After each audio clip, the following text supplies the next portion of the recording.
തേൻ എന്ന് പറഞ്ഞു കഴിഞ്ഞിട്ടുണ്ടെങ്കിൽ ഈ ലോകത്തിൽ കിട്ടുന്ന ഭക്ഷ്യവസ്തുക്കളിൽ ദഹിച്ച ഫുഡ് തേൻ മാത്രമാണ്.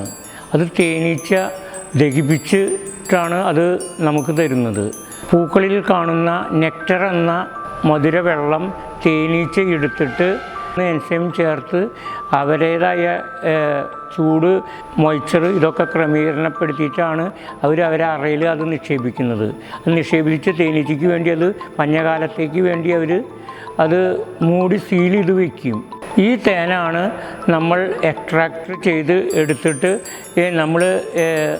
നമ്മളുടെ ബാരലിലാക്കി നമ്മളുടെ സംസ്കരണ പ്ലാന്റിലേക്ക് അത് കൊണ്ടുവരും. അവിടെ വന്നിട്ടാണ് 22-23% ഈ ഹണിയിൽ മൊയ്ച്ചർ ഉണ്ടായിരിക്കും. അത് ഫുഡ് സേഫ്റ്റി നിയമപ്രകാരം, അഗ്മാർക്ക് നിയമപ്രകാരം അങ്ങനെ ബ്രാൻഡ് ചെയ്ത് വിൽക്കാൻ ഒക്കില്ല. അതൊരു അന്താരാഷ്ട്ര നിലവാരത്തിൽ വിൽക്കണമെങ്കിൽ അത് 20% താഴെ ജലാംശം പാടുള്ളൂ. അപ്പം അതിൽ നമ്മുടെ സംസ്കരണ പ്ലാന്റിലേക്ക് അത് കയറ്റിയിട്ട് ഒരു സൂര്യപ്രകാശത്തിൻ്റെ ചൂട് കൊടുത്ത് വെള്ളം വേറെ തേൻ വേറെ വേർതിരിച്ചെടുക്കും. ആ തേൻ കണ്ടെയ്നറിലാക്കി ഈ അഗ്മാർക്ക് ഓഫീസറെ ഞങ്ങൾ അറിയിക്കും.